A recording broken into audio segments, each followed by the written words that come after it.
Hello दोस्तों, आज मैं एक कहानी लेकर आई हूँ। कहानी का शीर्षक है किस्मत का लिखा। बहुत पुरानी बात है। धामपुर में एक राजा राज करता था। वह बड़ा ही पराक्रमी एवं शक्तिशाली था। उसका राज्य भी धन धान्य से परिपूर्ण था। राजा की ख्याति दूर दूर तक फैली थी। एक दिन धामपुर नगर में एक ज्योतिषी पधारे। उनका नाम था रुद्र।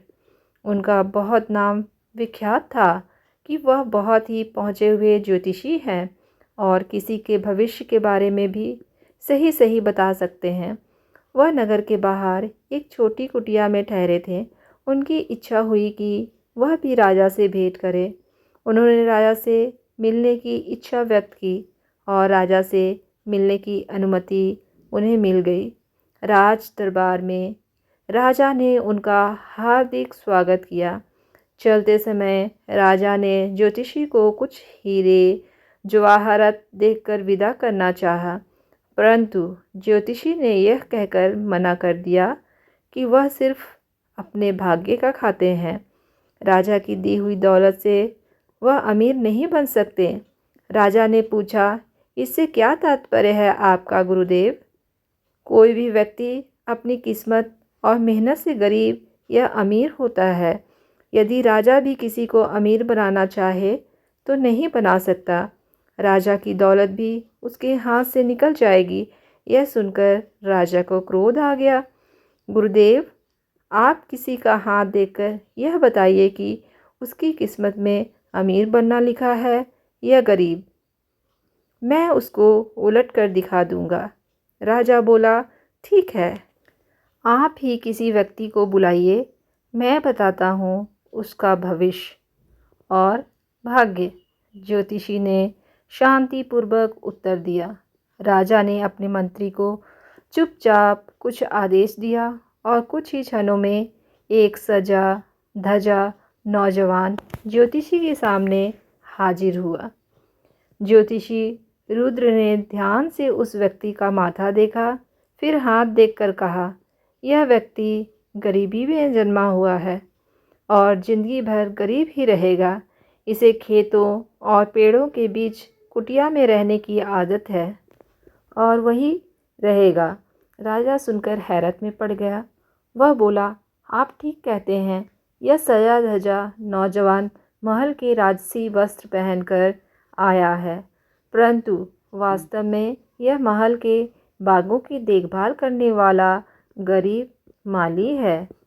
परंतु गुरुदेव, 1 वर्ष के भीतर मैं इसे अमीर बना दूंगा।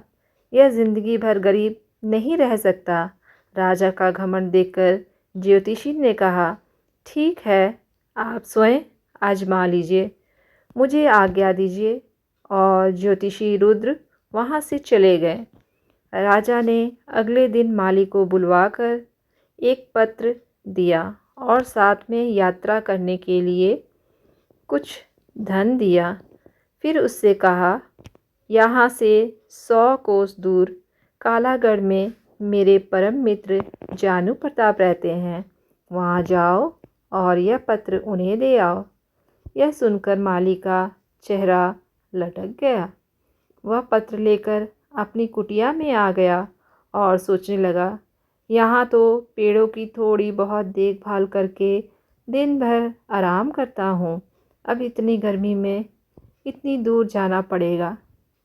परंतु राजा की आज्ञा थी, इसलिए अगले दिन सुबह तैयार होकर वह नगर से पत्र लेकर निकल गया। 2 गांव पार करते करते वह बहुत थक चुका था और धूप चढ़ने लगी थी। इस कारण उसे भूख और प्यास भी जोर की लगी थी। वह उस गांव में बाजार से भोजन लेकर एक पेड़ के नीचे खाने बैठ गया। अभी आधा भोजन ही कर पाया था कि उसका एक अन्य मित्र जो खेती ही करता था मिल गया। माली ने अपनी परेशानी अपने मित्र को बताई। सुनकर उसका मित्र हंसने लगा और बोला, इसमें परेशानी की क्या बात है? राजा के काम से जाओगे, खूब आओ भगत होगी। तुम्हारी जगह मैं होता तो खुशी खुशी जाता। यह सुनकर माली का चेहरा खुशी से खिल गया और उसने कहा, तो ठीक है मित्र, तुम ही यह पत्र लेकर चले जाओ। मैं एक दिन यहीं आराम करके वापस चला जाऊंगा। उसके मित्र ने खुशी खुशी वह पत्र ले लिया और 2 दिन में कालागढ़ पहुंच गया। वह आसानी से महल के दरवाजे तक पहुंच गया और सूचना भिजवाई कि धामपुर के राजा का दूत आया है। उसे तुरंत अंदर बुलाया गया। उसकी खूब आवभगत हुई। दरबार में मंत्रियों के साथ उसे बिठाया गया। जब उसने पत्र दिया तो जानू प्रताप ने पत्र खोला। पत्र में लिखा था, प्रिय मित्र, यह बहुत योग्य एवं मेहनती व्यक्ति है। इसे अपने राज्य में इसकी इच्छा अनुसार 400 एकड़ ज़मीन दे दो और उसका मालिक बना दो। यह मेरे पुत्र समान है। यदि तुम चाहो तो इससे अपनी पुत्री का विवाह कर सकते हो। वापस आने पर मैं भी उसे अपने राज्य के 5 गांव इनाम में दे दूंगा। राजा जानू प्रताप को लगा कि यह सचमुच में योग्य व्यक्ति है।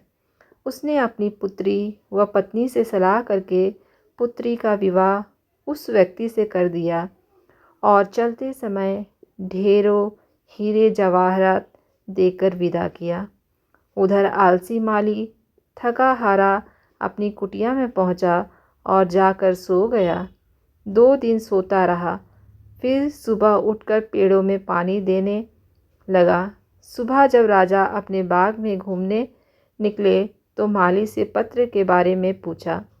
माली ने डरते डरते सारी बात राजा को बता दी। राजा को बहुत क्रोध आया और साथ ही ज्योतिषी की भविष्यवाणी भी याद आई। परंतु राजा ने सोचा कि कहीं भूल चूक भी हो सकती है, अतः वह एक बार फिर प्रयत्न करके देखेगा कि इस माली को धनी किस प्रकार बनाया जाए।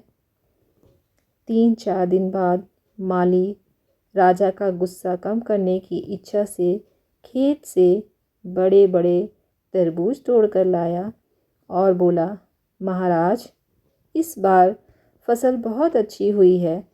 देखिए खेत में कितने बड़े बड़े तरबूज हुए हैं। राजा खुश हो गया। उसने चुपचाप अपने मंत्री को इशारा कर दिया।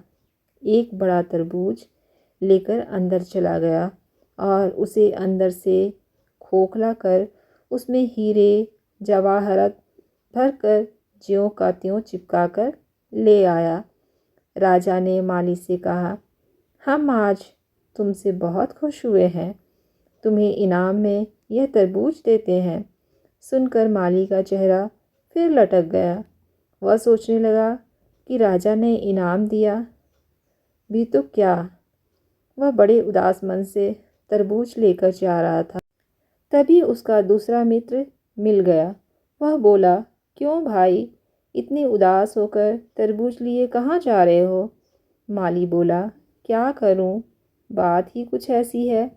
आज राजा मुझसे खुश हो गए पर इनाम में दिया यह तरबूज। भला तरबूज भी इनाम में देने की चीज़ है? मैं किसे खिलाऊंगा इतना बड़ा तरबूज? उसका मित्र बोला, निराश क्यों होते हो भाई, इनाम तो इनाम ही है। मुझे ऐसा इनाम मिलता तो मेरे बच्चे खुश हो जाते। फिर ठीक है, तुम ही ले लो यह तरबूज। और माली तरबूज देकर कुटिया पर आ गया।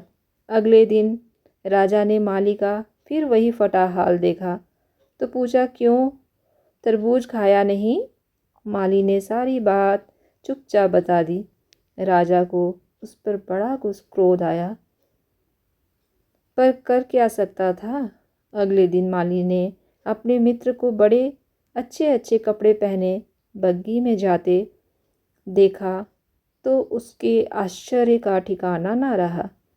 माली ने अचानक धनी बनने का राज अपने मित्र से पूछा तो उसने तरबूज का किस्सा बता दिया। सुनकर माली हाथ मलते रह गया। तभी उसने देखा कि किसी राजा की बारात आ रही है। उसके पास जाकर पता किया तो पता लगा कि कोई राजा अपनी दुल्हन को ब्याह कर ला रहा था। जैसे ही उसने राजा का चेहरा देखा तो उसके हाथों के तोते उड़ गए।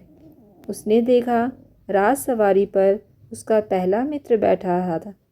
अगले दिन मित्र से मिलने पर उसे पत्र की सच्चाई का पता लगा, परंतु अब वह कर भी क्या सकता था। राजा ने भी किस्मत के आगे हार मान ली और सोचने लगा, ज्योतिषी ने सच ही कहा था, राजा भी गरीब को अमीर नहीं बना सकता यदि उसकी किस्मत में गरीब रहना लिखा है। अब राजा ने ज्योतिषी रुद्र को बहुत ढूंढवाया पर उनका कहीं पता ना लगा। उम्मीद करती हूँ आज की वीडियो आपको पसंद आई होगी।